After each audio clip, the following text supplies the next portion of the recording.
Hi, it's been a while since I made videos. After almost 3 years of making them, I just don't have the same drive to do that anymore. Instead, I have been focusing on writing and doing research and putting out stuff, like research stuff, on my Facebook sites, and well, things will be published. The Seed of Yggdrasil, my book that is most closely based on the hidden knowledge in Old Norse myth series, it was postponed, but now the new launching date is June 21st, 2013, which is quite soon. Yes, you can find it on Amazon. I'm also working on a historical novel series, but I'll say no more for the time being. I'm trying to do this outside, so I hope it will work. It's a bit cold, but it's nice here now. In relation to, well, my research, basically, I have been updating myself on pure history research. So far, most of my historical research has been in relation to my mythology research, as a way of understanding the myths in the context of the time in which they were created. This time I got to delve deeper into the world of pure history and archaeology. It has made me think a lot about the history and the reasons behind the Viking raids. In relation to that, I have thought about some of the attitudes that I have encountered by people who have watched my videos, and even by many who have obviously not watched them but have an opinion about them anyway. As to Viking raids, this is an aspect of our cultural legacy that often pose a kind of moral problem, don't they? I have noticed that there are those who, for various reasons, romanticize and idealize this aspect as something sort of nice and cool that our fierce Viking ancestors did. Well, let me firstly tell you that to the average Norseman and Norsewoman back in the Viking Age, a Viking was a pirate, and that was not necessarily something everybody applauded, especially not when Vikings raided our own Scandinavian shores, which they did for centuries before they began raiding down west. For the most part, Vikings began in a time of war and violence at home. This is before the Viking Age I'm speaking of now. These first early Vikings, they were mostly uprooted and landless men who sought their fortune as pirates and who often joined together in large fleets under the leadership of so-called sea kings. Legendary sources such as the Ynglinga saga shows how Swedish and Danish Vikings raided the shores of Scandinavia, including Finland and the Baltic and Poland, for centuries before the so-called Viking Age, and they were not that popular at home, actually. Around 750 AD, Vikings had begun to establish themselves in Russia, close to present-day St. Petersburg, from where they began to evolve into the tribe of Rus that later gave name to Russia. And what did they do there? How did they live? Well, they lived by raiding, by enslaving, and by trafficking people. Only later did Vikings move west into England and Frankland, and the date commonly set for the Viking Age was obviously set in England, because the Viking Age supposedly began in 793 AD when Vikings attacked the monastery at Lindisfarne in England. It's a bit cute the way people set dates for the beginning of things. It's usually very subjective. We all like that, so don't blame anyone. Now, Vikings as such were pirates and slavers. As such, they were not very nice people, really. I see no reason to glorify this part of our history. I actually see no reason to glorify anything about history. I think history is interesting in its own right and as a good way of understanding the paths that have led to who we are today and the paths that we no longer follow, and to connect with, you know, the past, our roots. But I do not study or promote history for the purpose of any kind of ideological agenda. However, it does piss me off when I meet a certain attitude that I have met now every now and then, namely the attitude that I should not even be talking about Norse mythology or pagan religions because of what those horrible Vikings did to other people. I'm not kidding. I have encountered this attitude several times over the years since I started sharing my research and thought on Norse myths. It has come from Christians who believe they are coming to be innocent victims of totally unprovoked Viking attacks in the past, and it has come from people who call themselves, shamans and similar, who identified with tribal peoples who have suffered at the hands of white oppressors. And it has come from some nationalist British people who feel that Vikings were oppressing them 1,000 years ago. And thus, because of the Viking raids, these people seem to think that anything that has to do with Old Norse myth and culture must be ignored, and that we should be ashamed of them and never insinuate that they contributed with anything interesting at all. Okay, of course. If you really were to follow this way of thinking, we would have to feel ashamed of more or less everything all human cultures have ever contributed culturally, since more or less every human culture has committed atrocities against other people, both past and present. So take Shakespeare, for example. Everybody adores Shakespeare. Movies and theatre adaptations keep being made over and over and over from his plays. Professors are being paid to study Shakespeare. Conspiracy theories abound about the real identity of the writer.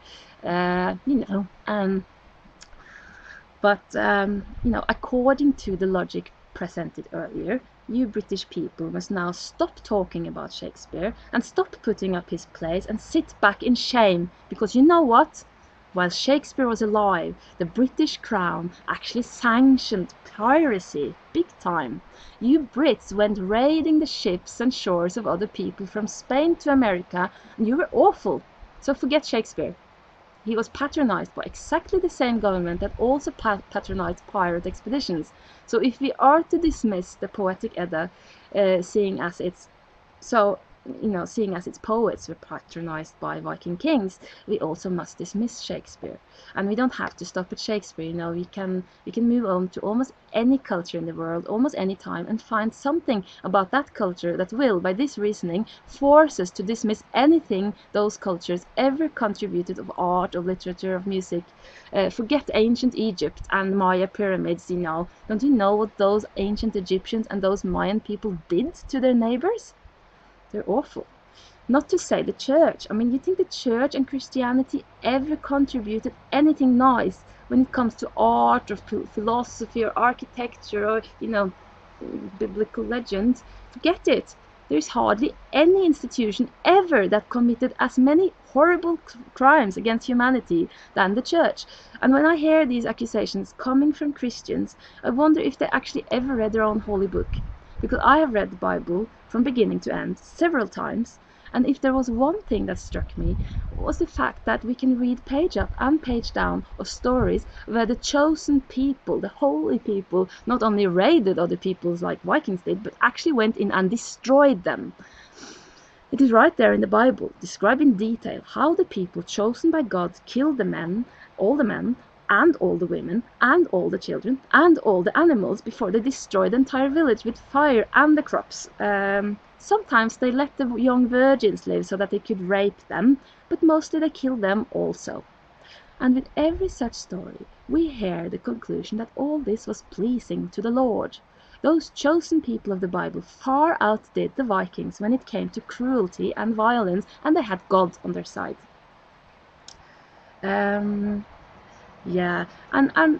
Well, we can move on. You think the Vedas of Hinduism, or Buddhism, or Zen, or Taoism are interesting and perhaps even spiritually elevated legacies of the East? Forget those. They all sprang out in societies that committed terrible acts against other people. They did. Do you see what I mean? Now, if you happen to be a Assam bushman or a Sami or Australian Aborigine, you might have reason to feel extraordinarily noble and proud of your heritage, but for the rest of us, we would never, ever, ever survive any close scrutiny, whether we are black or white or something in between. We're all descendants of people who did bad things to others. So there's not one of us human beings, no matter where in the world we come from, who would have much left if we were to sit back in shame over the terrors committed by our ancestors, or for that matter by the governments that rule us to this day. When I sometimes commit the great error of looking at the comment sections of various videos or articles on the internet, I see how people from absolutely all over the world, all kinds of legacies, they keep putting themselves up on their high horses while attacking other cultures for various crimes. Everybody are doing the same thing. And I wonder when everybody are going to realize that if they begin to study a little history, they will soon enough realize that absolutely everybody have skeletons buried deep, and that we are all, as cultures, guilty of various crimes. It is ridiculous, as far as I'm concerned, and it is utterly ignorant to sit there and say your culture did this, because, you know, it can always be thrown right back at you. Now, that's my little speech of outrage is finished. I will return to the Vikings again. Okay, so I do not glorify Viking raiders, but as an historian, I think it is important to place those raids within a more updated historical perspective. And I thought this even more important than before after I saw the History Channel TV show called Vikings. Now, I'm not going to be a grump and a Grinch. I will try not to, at least. I mean, I enjoyed the series. I really did. There were some parts of it that were excellently done. It was a good story. Ragnar Lodbrok is hot. His brother is nasty, but he's kind of hot too. And, okay. I got a bit distracted now. Okay. Well, okay, anyway. I think I've also been starved for series and movies about this era. The idea that the legendary character of Ragnar Lodbrok was the first to lead the first Viking attack in the West is fiction, but it's good fiction. I understand that this is a fictional TV series made for entertainment, and I do not require historical correctness. Besides, there are lots of things about this time that are impossible to say for certain, and thus imagination must be applied. That's fine. There may have been some parts, especially regarding their religion and mythology, that I might have presented differently, but that's okay. These things are always open for interpretation anyway. Nobody have the exact correct answer to these things. In general, I thought it was well done, but there is one aspect of that series that really cannot help it, but it just bugs me that the entire plot of the series is built around the assumptions that the Scandinavians of this era were isolated and hardly knew anything about the land to the west and south. The series also presents these first early Viking raids as nothing but random attacks with the sole purpose of plunder. They let Ragnar Lodbrok appear as a sort of Viking Christopher Columbus who is about to discover new lands, meeting with resistance at home from powerful people who do not believe that journeys to the west are possible. I mean, the whole plot is made on this assumption that Scandinavia was isolated. And I want to tell those of you who may think that the series depicts the truth in this regard, that historical and archaeological research done, at least in Scandinavia for the last few decades, have proven this attitude to the isolated barbarian Vikings and their, mindless reasons for raiding quite wrong. And I think that the series could have been a lot better. I mean, it's good, but it could be a lot better if the scriptwriters had just consulted some historians and archaeologists and gotten a little update on the latest knowledge acquired and theories proposed about this. It just seems that they are building on very, very old stereotypes, long outdated. So my main complaint to History Channel, I mean, it's History Channel what produced this, they should be updated. But I'll tell you this, History Channel, you have gotten the geography knowledge of the Vikings totally wrong. And when I see how very poorly History Channel have studied Scandinavian geography, I suppose that they have just assumed that the Vikings knew even less than History Channel does. Because, okay, I understand that the producers of the series are directing themselves at Americans, but they should perhaps also bear in mind that anything they do, will be watched by millions of Scandinavians. We watch the stuff made by American producers, and I ask those producers if they really want us to laugh at them, because we do, you know. Is it like calling a Viking Age town Kattegat, for example? Really? Okay, you only need to take a quick Google check on Kattegat to realize that this is the name of an ocean in between Denmark and Sweden. It's an ocean. And by the way, the surrounding landscape is quite flat. But in Vikings TV Show, Kattegat is a nice little town that appears to be situated in the west coast fjord landscape of Norway. Well, this might not be a big thing for Americans, I gather, but you know, for us Scandinavians, it seems a little absurd, almost as if you were, well, to put it in perspective, maybe if you were to film the story of an Alaskan hunter in the landscape of, say, Grand Canyon. I mean, it's all in America, isn't it? You see what I mean? And as to Uppsala, okay, I won't mention the priests, but they have placed the temple high up on a very steep mountain. You could do a little Google check on old Uppsala and find that the landscape there is a little different, quite different, very different. Yeah, it's a real place, you know. They still have mounds there, and it's easy to find out before you make a movie about it. Oh well, I will leave it there. The main point is that the Scandinavians of this age knew a great deal more about the geography of the world than the makers of the TV show do. Scandinavians have been actively and consistently in touch with the rest of Europe and beyond for a couple of thousand of years, and there was constant activity back and forth between the southern and northern parts of Europe for hundreds and hundreds of years before the Viking Age began. We see this proven in archaeological finds from the Bronze Age and into the Viking Age. Trade abounded. Scandinavians went south and east and west with their ships, and whole tribes of Scandinavians or their descendants emigrated to the continent and yet kept in touch with their homelands for hundreds and hundreds of years after they left Scandinavia. Some of them even returned to their homelands after 3 centuries of living abroad. In fact, even the earliest written accounts of Scandinavians show us that they were a traveling folk in contact with the continent. And I will tell you briefly of the earliest account, the earliest written account we have. We find it in Herodot's Histories, written some 2,400 years ago, that is during the 5th century BC. Herodot speaks of Hyperborea, the land beyond the north wind, that is Scandinavia.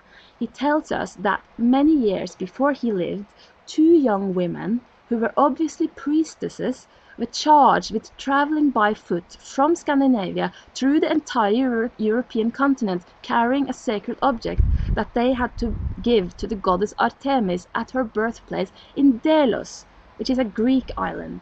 These women were protected by 5 men who were fierce warriors and who came with them all the while to protect the, priestesses. And this small retinue traveled from tribe to tribe, from nation to nation, through all of Europe, so that everybody could behold the mysterious sacred object on the way. And when they finally came to Delos after a couple of years, they were received like goddesses and treated with great honor. The women stayed behind there, and when they died, they were buried in a very sacred grave outside the temple of the goddess. And this, Herodot tells us, had happened before, and there was another and older grave of 2 women who had made the exact same journey from Scandinavia to Delos with a holy object. After this, Herodot explains, the Scandinavians kept sending gifts to the temples of Artemis in Delos by way of travelers from tribe to tribe, so that all the tribes get to touch these holy objects. But we don't know what these objects were, but they were obviously very sacred to lots and lots of tribes. And the other story Herodot tells us regarding Scandinavians living BC was of one man called Arabis, who had traveled all around the world. So you see, these very earliest tales of Scandinavians tells us of people who traveled and who kept in touch with other tribes and nations all over the continent of Europe. And all the sources that follow after this keep speaking of the same thing. Scandinavians were actively engaged both culturally, economically, and militarily with other people, and this was a situation that never stopped. Trade routes and sacred routes of pilgrimage were maintained for hundreds, if not even thousands of years. And then they became Vikings. Why? Let us begin with a quote from the Norwegian archaeologist Bjørn Myhre. He states that the Vikings, they were not ignorant barbarians. They knew exactly what kind of military and ideological pressure they were up against. You see, whenever we hear of Vikings in mainstream media, we are presented with the idea of completely unprovoked attacks by ignorant barbarians who performed acts of cruelty and sacrilege more or less for the fun of it and, for profits. And this is a stereotype that needs to be seriously revised. Because as mentioned just now, they were actually up against something. They were up against a military and ideological pressure. And this is what the creators of Vikings TV Show have totally missed out on. For the last few decades, more and more historians begin to agree that the first Viking attacks were the direct result of Christian provocations and a very real threat against Scandinavian culture and religion, and a means to secure ancient and very important international trade routes. They had also gone west a long time before the Viking Age. Many English people descend from so-called Anglo-Saxons. Do you know where they come from? Denmark. The Angles came from the peninsula called Jylland, as you tend to say in English, Jutland, or Jutland, or I don't know how you say it, but that's how it's written anyway. And the Saxons, they came a little further to the south in an area that now belongs to Germany, but which was for a long time very close to Denmark. Part of the Danish, part of it was part of the Jutland peninsula. Now these tribes were pushed out of their own lands by the tribe of Danes that had come out of East Sweden a long time ago and settled in the lands that today belong to southwest Sweden and to the many islands of Denmark. And now they started to go into Jutland. So the refugee Angles and Saxons who couldn't fight the Danes, they went west across the sea and settled in England from around 450 AD. And they maintained contact with the mainland both ways. So the idea of the unknown land in the west that cannot be reached by ships several hundred years later is a little silly. Now, contrary to what the Vikings TV show tries to tell us, all Scandinavians were in direct or indirect contact with the continent through the natural landline, that is Denmark. If you look at a map, you will see that a great part of Denmark is directly connected to Germany and thus to the continent.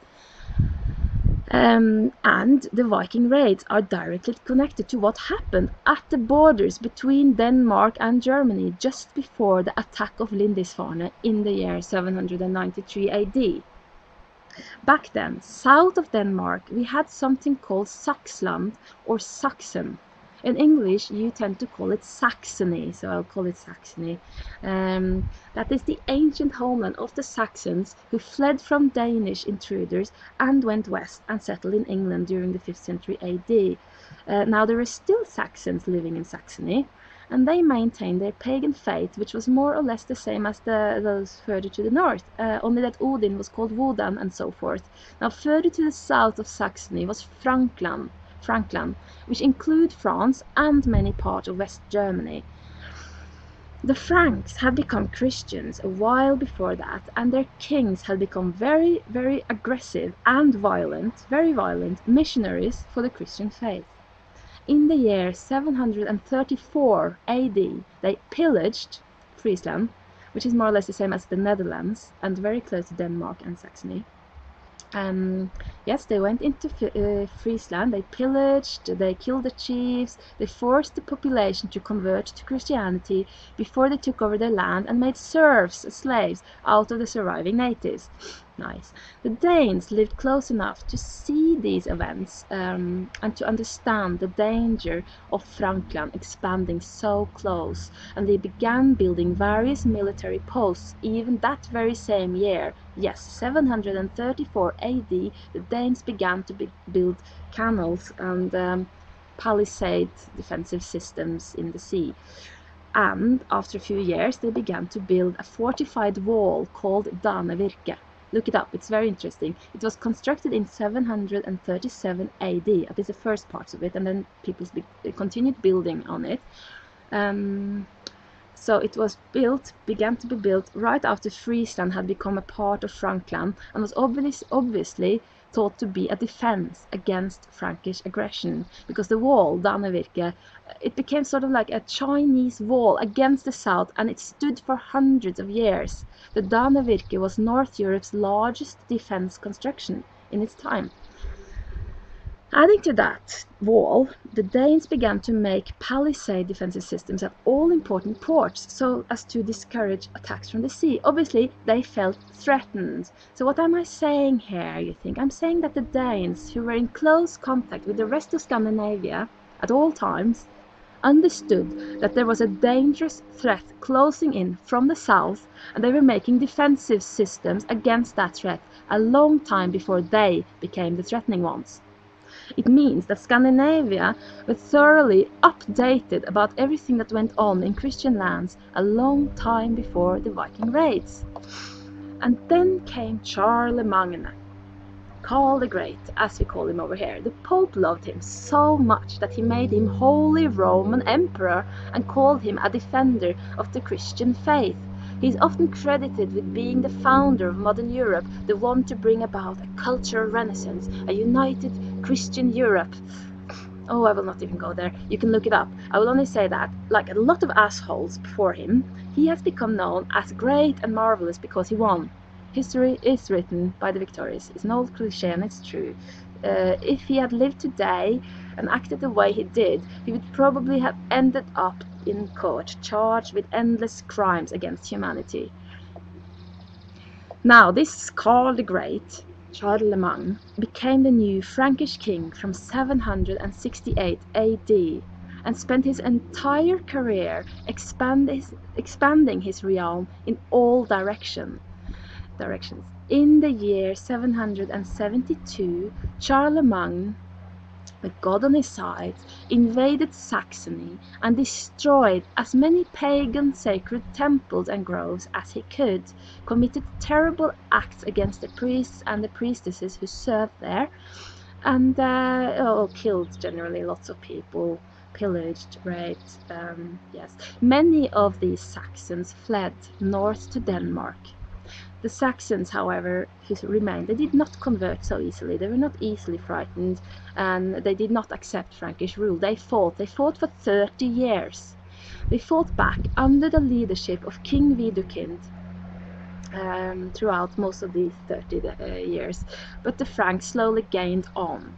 In the year 782 AD, Charlemagne force baptized 4,500 unwilling Saxon men. After baptizing the men, he decapitated all 4,500 of them. And you can probably imagine what happened to their women. The massacre was but one in a series of similar outrageous acts against heathens who refused Christianity. Adding to this outrage, important religious centers were destroyed, and the priests and priestesses were murdered, raped, tortured, and so on.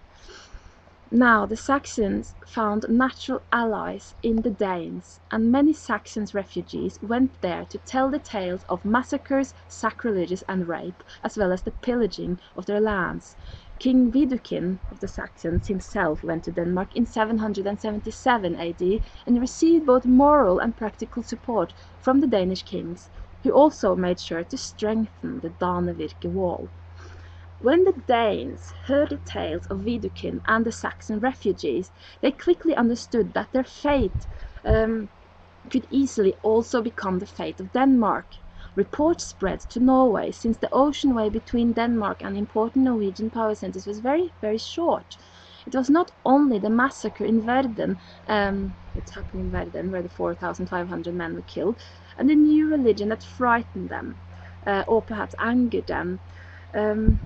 It was also the realization that Charlemagne's empire threatened the very core of their cultural and political and religious system. You see, like many Norse tribes, the Saxons of Saxony still adhered to the democratic parliament, by which a king was elected and could only rule under the approval of the parliament. Charlemagne crushed the democratic parliament and insisted on dictatorship, with himself as sole ruler. He also stripped all Saxon men of their lands and put his own men there instead, and made serfs and slaves out of the force-baptized native populations. All pagan worship was forbidden, and all heathens and heretics were killed. And even those who were baptized were often killed, because, you know how our noble defender of the Christian faith financed his armies and constant military expeditions in the name of Christ. Why, he financed them by letting the soldiers take spoils. That is, by letting them rob and pillage and enslave the natives that they conquered. Nice. And do you really think that this went unnoticed by the Scandinavian populations at the time? Of course not. The Danes, they had first seat to the spectacles and received Saxon refugees in abundance for 3 decades on end. Even before that they knew about what was happening. The Norwegians and the Swedes, they were in constant contact with the Danes. They knew what was happening. They also held a lot of old trade routes and were used to trading with the rest of Europe, but now laws had been introduced by the glorious Charlemagne that prohibited Christians from trading with pagans, which meant that suddenly Scandinavians were cut off from trade routes that they had known for centuries already. Now what happened? Norwegians allied themselves with the Danes in their common interest against further Frankish expansion. In 787, the Franks had established a missionary station in Bremen, very close to the Danish border, and this represented a possible military challenge against the Danes. At least it was understood as a provocation. They had seen for themselves that christening under Charlemagne's protection was strongly associated with military and political submission to the extreme. And with their intelligent network, yes, that existed too, they had an intelligent network in the form of traders. The Danes and the Norwegians gathered the information, which was confirmed in writing, by the way, that they were on the Anglo-Saxon missionary agenda. The Anglo-Saxons, they were in England, so they knew that the English people had plans to come and do their Christian mission in Scandinavia. It had already begun happening. And they had seen and understood the consequences of Frankish missionary activity: slavery, submission. Around 791, 2 years before the first Viking attack, Charlemagne had gained so much power that he could go against Denmark. Luckily, he was distracted in the south by Muslims. Now, Scandinavian people had never been they had never before encountered such a dominant threat against their entire cultural, political and religious tradition. The way in which Charlemagne ruled was completely at odds with their own traditions. They had seen how he went forth in Saxon, and they had also seen that Charlemagne made attempts to gain influence in England and managed to make an alliance with the English people in 793 AD, the exact year of the first Viking attack. This alliance between Frankland and England was very dangerous to Scandinavians. It was easy for Scandinavians to see that such an alliance was dangerous. Could be a way of strengthening the forces against Denmark, and Norway lay right next in their path. The Scandinavians understood that they could not stand up against a Frankish land army. However, they were the masters of naval warfare. They wanted to scare the Franks away, and ever since those threats had begun, they had begun working on a new shipbuilding technique. They were actually, in response to this threat, developing a ship that could help them stop the Frankish and the Christian expansion. Oh, it's getting cold here. So they used some years to build up a new fleet, and then they tried out these ships, and these ships have been forever after deemed extremely successful. Now they could use these ships to scare the Franks and the Anglo-Saxons away. What I'm saying is that the first Viking attacks, they were most certainly meant to frighten the Franks out of their wits.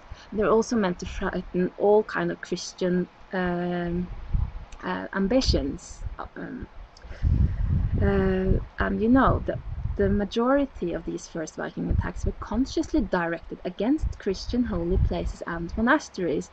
And the fact that Christian holy places were targeted may very well have been a direct vengeance mission, a way of avenging the pagan priests and priestesses that had been raped and murdered and enslaved and robbed, and the pagan holy places that had been desecrated. So when Christian monks wrote in outrage of how those terrible barbarians were destroying their holy sites, they completely ignored the fact that the Christians had done exactly the same to the holy sites of these barbarians for decades already. It just came to a point where those pagan barbarians decided that enough is enough. Indeed, the many and vicious Viking attacks did have a preventive effect.